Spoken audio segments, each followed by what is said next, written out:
rapaziada, como é que vocês estão? Segundo vídeo do meu canal, de uma forma meio frustrante, não como eu queria, né? Ou como eu imaginava esse vídeo, porque eu falei, pô, vou fazer um vídeo agora pós-jogo do Brasil contra a Noruega, né? Enfim, eu tive alguns compromissos durante a semana, então não deu pra fazer nenhum pré-jogo, pelo menos aqui no canal.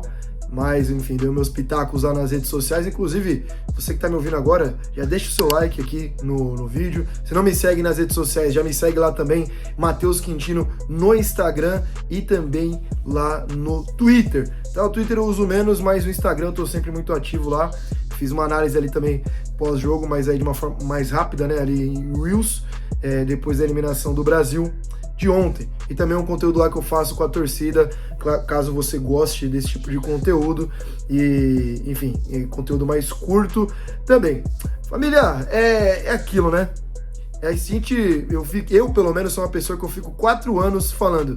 Eu não ligo pra seleção brasileira, que de fato não é uma coisa que eu me importo muito. Então, amistoso, se o Brasil perde amistoso, então, às vezes eu nem sei que tem amistoso da seleção brasileira. Claro, depois que eu comecei a trabalhar de fato no jornalismo, isso é uma coisa que eu sei mais, porque entra a data FIFA e tal, então isso interfere no todo no meu trabalho. Mas eu não vivo aquela expectativa de ver a seleção brasileira jogar. Nossa, eu quero ver uma convocação ou algo do tipo. Não sou esse cara. Mas confesso que depois que a Copa do Mundo começa e a gente ser eliminado da forma como foi pela Noruega, bate uma pequena deprê, né? E vou confessar pra vocês que eu tô bem chateado, fiquei bem chateado e frustrado com mais uma eliminação da seleção brasileira. Eu sou de 99, em 2002 eu tinha 3 anos, não lembro de nada. Tem amigos meus que falam que lembram, né? Mentiroso pra caramba, né? Mas enfim, eu não lembro de nada disso daí, amigos meus que nasceram em 99. Eu não lembro de nada, então assim, eu nunca vi o Brasil ser campeão da Copa do Mundo. E não é dos meus maiores desejos, né, isso daí, mas é algo bacana. E eu confesso pra vocês que pelo o formato, o chaveamento, a forma como foi se construindo, eu acreditava que dava pra sonhar numa seleção brasileira que ia se incorporar, que ia ficar mais forte, ia criar mais casca durante a competição. E aí futebol, sendo futebol como a gente conhece, dava pra chegar pelo menos ali numa semifinal, numa final e de repente sonhar aí com esse hexa. Mas eu falei com algumas pessoas mais próximas de mim desde o começo da Copa que era uma seleção brasileira que eu olhava e eu sempre achava que uma seleção minimamente mais organizada poderia vencer o Brasil. O Brasil em nenhum momento me convenceu, porque a gente vai parar pra pensar, primeiro jogo contra Marrocos, o Brasil teve sua dificuldade, mas a gente não tá falando de qualquer equipe hoje, muito pelo contrário. Marrocos pra mim é uma seleção muito melhor treinada do que o Brasil, ponto. Aí o Brasil ganha do Haiti, que, com todo respeito, né, se a gente montar um time aqui com as pessoas que já me seguem no canal, uma rapaziada aí da sua rua, na minha rua a gente ganha da seleção do Haiti, né? Então não dá pra medir. E a Escócia também, que máximo respeito à Escócia, com os torcedores escoceses, que eu fiquei encantado lá quando eu tive essa experiência lá em Miami agora. Os caras são brabo mesmo, os caras torcem, os caras batem no peito e vivem a seleção deles. Mas a seleção da Escócia fraquíssima, entregou 2 gols pro Brasil também, o Brasil ganhou ali sem muita dificuldade. E aí veio o Japão, que já trouxe uma certa dificuldade também. O Brasil, no último lance ali, no apagar das luzes, antes dos acréscimos, para a prorrogação, sai o gol do Martinelli, numa jogada bem construída ali do Bruno Guimarães. Mas era aquilo, em nenhum momento o Brasil me convenceu, ou o trabalho do Ancelotti convencia. Mas é aquilo, vamos criando casca? Dá pra chegar. E eu acreditava que dava, tá? Pelo menos pra chegar até a semifinal, porque eu acho que batendo de frente com uma Argentina é clássico, às vezes é aquele algo a mais também, dava pra sonhar, mas a Argentina é mais time, eu acreditava que a Argentina ia ser até uma favorita. Mas me frustrou muito, família, o jogo de ontem. Por quê? Primeiro pela forma como foi.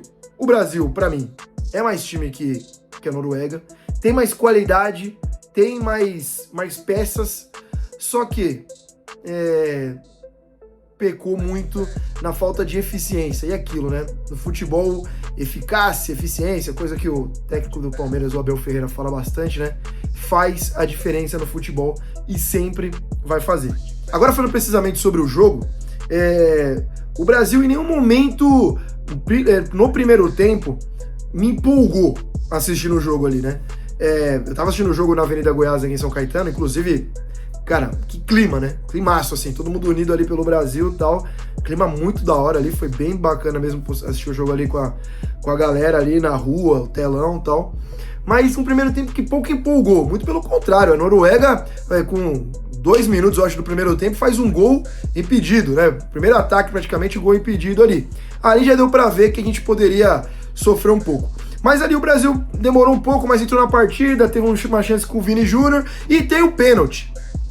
E aí tem esse pênalti que, se convertido, muda todo o panorama e a expectativa pro restante do jogo. E quem vai pra cobrança é o Bruno Guimarães. Meus amigos, com todo respeito, eu não sabia ontem quantos pênaltis o Bruno Guimarães já tinha batido na carreira. Mas o que eu vi parece que o aproveitamento dele é até interessante. É bom o aproveitamento dele.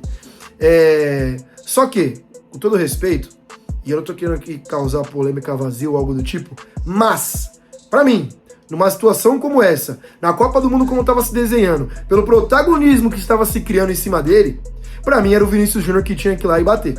E aí, pensando nisso também, hoje eu acordei e vi que o Ancelotti, ele passou ali, parece que a sequência das ordens ali do aproveitamento no treino. Que o Vinícius Júnior parece que é o sexto. Então, se a gente fosse imaginar que o Brasil fosse para uma disputa de pênaltis contra a equipe da Noruega, e pensando que parece que era Neymar, Igor Thiago, Rafinha, Martinelli e tinha mais um ali que eu esqueci agora. E o Bruno, parece que era isso, é os 5. E o Bruno Guimarães. Então se a gente vai pra cobrança de pênalti, pensando que os 5 estivessem em campo, vamos falar que o Rafinha não, né? O Rafinha tá machucado, mas vamos supor num cenário hipotético que o Rafinha estivesse. O Vinícius Júnior nem iria para as cobranças ali, ele entraria de repente nas alternadas. Então ele nem bateria as 5 iniciais. Então isso é algo que me chama atenção. Mas, entretanto, todavia, meu amigo, sabe, é a coisa além do jogo, além do treino, além dos treinos, né? Além do dia a dia ali no CT, onde a seleção brasileira ficou treinando. É na hora ali, o Vini tinha que chamar, você tinha que ver a frustração da galera quando o Bruno Guimarães pegou a bola. Ninguém entendeu nada. E claramente se cagando pra bater o pênalti. E aí bate, perde o pênalti, o goleiro faz a defesa. Pra minha opinião, o Vinícius Júnior tinha que chamar essa responsabilidade. E se ele perdesse? Ok. O Vinícius Júnior não é grande batedor de pênalti. Beleza. Mas eu tô te falando, é o cara do Brasil hoje. Na hora que eu parei pra pensar, até um amigo meu perguntou, e aí, quem que bate? Eu falei, mano, acho que é o Vini, né? O Vinícius Júnior vai bater. Vai chamar. Não chamou, quem bateu foi o Bruno Guimarães, beleza, já tava definido. Ok, né? Fechou. Vamos pro jogo. E aí, meio que só deu Noruega, pelo menos no primeiro tempo. Fomos para o segundo tempo, e aí o Ancelotti, ele me dá aquela cartada do Endrick, né? O Endrick entrou, bar ali, a rua fervorosa ali quando o Endrick entra. No primeiro toque dele, ele tem uma chance cara a cara e perde. Aí você fala, porra, velho, não vai ser hoje, né? Não vai ser hoje. Aí entra o Neymar, aquele posicionamento ali mais avançado, quase como um camisa 9. O Endrick vai pro lado, não consegue desenvolver o melhor dele. O Neymar, como a gente sabe, claramente sem condições físicas, e é frustrante a gente ver isso daí, mas era de se imaginar. A gente já sabia, vendo o Neymar jogar aqui no Campeonato Brasileiro, vendo no estadual, que ele não tinha condições de jogo, então o nível estava muito abaixo, mas se criava na teoria que o Neymar poderia resolver em algum momento, ou em algum lance, ou numa cobrança de falta, ou numa cobrança de pênalti. Porque é o que acontece. A Noruega, com ele, o Haaland, que a gente sabia, e a gente ficou falando uma semana que o Haaland não podia ficar sozinho, ou algo do tipo, o que acontece? Vai lá e define.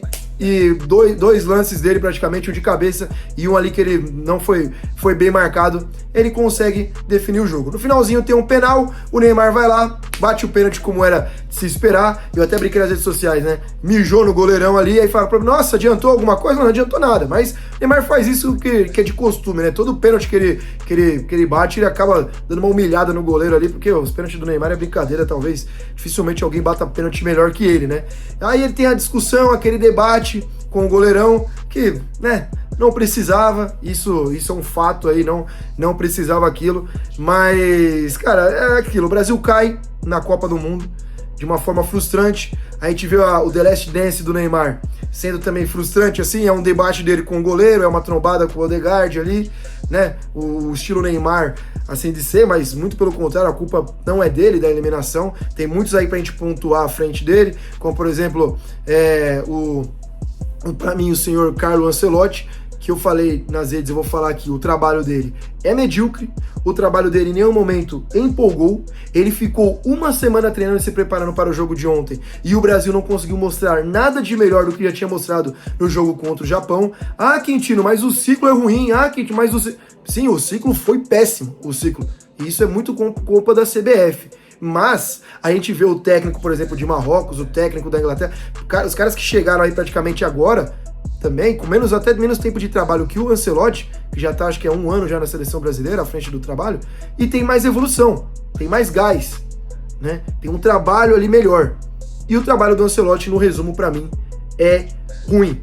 Fica a frustração, eu acho que era uma Copa que dava pro Brasil pelo menos pensar em chegar até uma semifinal, como eu falei, aí se passa da Argentina, meu amigo, vai pra final e tudo pode acontecer, por mais que do outro lado tenha uma França que eu acho que pode abocanhar aí essa Copa do Mundo. Eu acho que a final fica o meu chute aqui, né? Eu acho que a final da Copa vai ficar entre França e Argentina, vai ser essa final, e aí eu acho que a França hoje é um pouco mais time, né? Mas eu acho que no coração ali, como os argentinos acabam chegando, sempre podem sonhar também mais uma Copa do Mundo, quem sabe o Messi também. Mas é isso, frustração, um The Last Dance do Neymar frustrante, um trabalho do Carlo Ancelotti que é muito ruim, e agora vamos com ele aí para mais um ciclo de Copa, até 2030 ele renovou com a seleção brasileira e tem muita coisa para fazer, nova. O Brasil acho que se encerra com uma galera aí, Alisson, já deu, esquece, não dá mais. Marquinhos, obrigado por tudo, tamo junto, até uma próxima. Não na seleção brasileira. Danilo, acabou. Casemiro, acabou na seleção brasileira também. Precisamos de renovação, gás novo. O Neymar também não vai ter mais. E agora é com Endrick e companhia. Ryan, Bruno Guimarães, Gabriel Magalhães. O goleiros eu acho que tem uma safra interessante. Até o Hugo Souza, Carlos Miguel, o Brazão aí do Santos, que para muitos aí é frangueiro, mas eu acho que é um bom goleiro. De repente pode pensar em algo melhor aí pra frente. Vamos ver. Mas renovação na seleção brasileira e uma eliminação frustrante. E Ancelotti, o seu trabalho é ruim. Pra pompa que veio, tem que fazer mais, tem que entregar mais. E o Brasil hoje ainda é um vazio de ideias. Fica a frustração, bora aí pra esse novo ciclo de Copa do Mundo. Fala pra mim o que vocês acharam, tá na conta de quem, trabalho do Ancelotti, o que vocês pensam, deixa pra mim aí nos comentários. Fechou, família? Tamo junto, vídeo mais longo, me estendi, mas tinha muita coisa aí pra falar, beleza? Deixa o like, deixa nos comentários, me segue lá em todas as redes sociais, Matheus Quintino. Tamo junto, valeu, até o próximo vídeo.